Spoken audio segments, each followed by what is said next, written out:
And I want to get to what happened with you and the plea and the time, but if we just look at the Mafia as a kind of a piece of human technology that evolved over time, probably to combat the power structures that were happening maybe in, parts of Italy at the time. Talk to me about that structure, because it's based on secrecy, omerta, these rituals, these made men that now are untouchables. Have you ever thought about that as a piece of kind of human technology that allows, people to regain power in maybe a society that was previously controlled by armies or wealth? I mean, is that kind of what the Mafia is? And it worked for a long time until the RICO came. Yes, what worked for us, I always say this, Cosa Nostra in America was made powerful by the government during the years of Prohibition. Because listen, any organization without money doesn't survive. It doesn't get to be what it is. During Prohibition, hundreds of millions of dollars were obtained by the mob. And that's where they started to get big. That was it.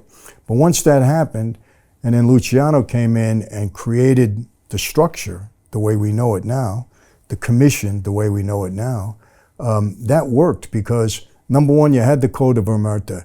What omerta means, people don't understand what it means. It means silence.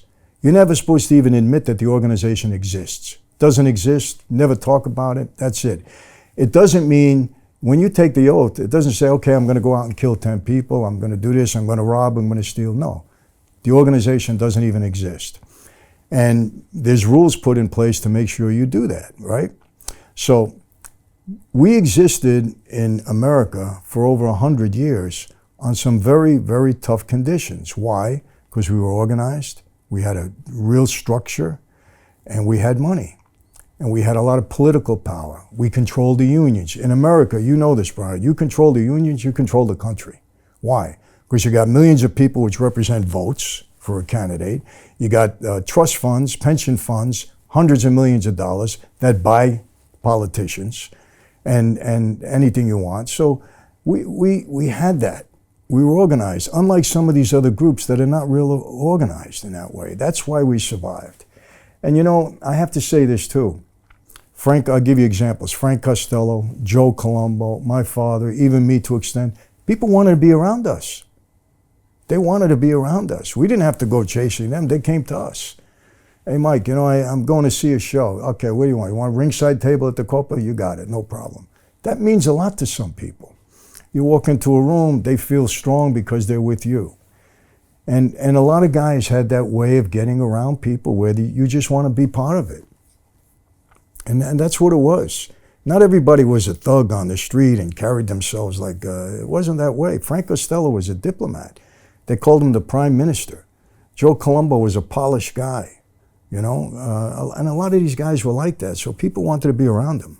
It was just a way of doing good business at the end of the day. Yes. And when you hear about a lot of tales of what the neighborhoods used to be back in the day, I mean, they were places that were safe. 100%. And the Mafia didn't like chaos, because chaos is bad for business. No. And then you would keep everything, and then people would want to do business with you because you could do good business. Absolutely. Maybe back in the day when that structure wasn't necessarily obvious anywhere unless you came to the Mafia. And with the Mafia, you knew there was rules, there was structure. Brian, you know how many guys come to me? General Electric credit, big company, Mazda Motors of America, huge insurance companies.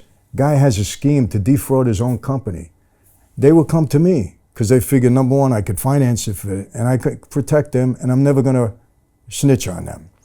They would come to us. People think that, mob guys would sit in their social clubs and figure, okay, we're going to go after this company or that company or this company. No, they would come to us. The whole gas thing, I didn't invent it. I didn't even know what the guy was talking about. He came to me with a scheme, and I was able to blow it up into something huge. But that's how most of these things happened. Because you could bring protection, capital, structure, and they knew they would get paid. You're a bit like the stock market, the government, and the army all rolled up into one, right? Yeah. And I don't mind if you're stealing from the government, because who cares? My targets when I was on the street, we weren't going to neighborhoods and robbing houses and all of that. And my whole crew said, that's hands off. We don't do that. That's it. Bank, they got plenty of money. Insurance company, No problem. The government, every day. Let's do it. You know, I had bigger targets like that. And a lot of guys were like that. I wasn't the only one. You know, so I don't want people to get the impression that everybody was a street thug and we were robbing houses. I mean, it happened 100%. I'm not, you know, denying that. But that kind of stuff doesn't last.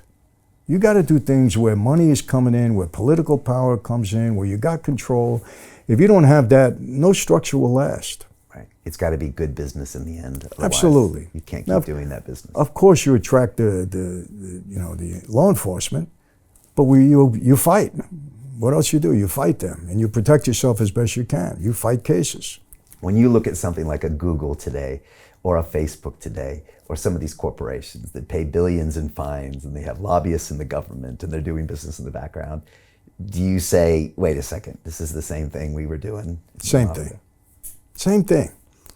You know, we were a criminal organization to begin with. They're not known as a criminal organization, but look, they get around and violate more laws by moneying. Lobbying is the biggest thing in the world. Come on, Brian, it's unbelievable, the favors that they pay for, the way they insulate themselves from regulations that you and me would have to abide by.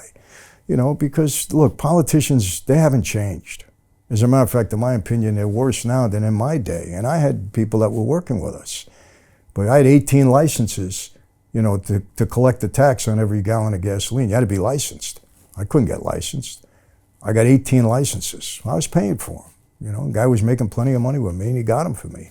You don't get that without political connections, but they're the same now. It hasn't changed.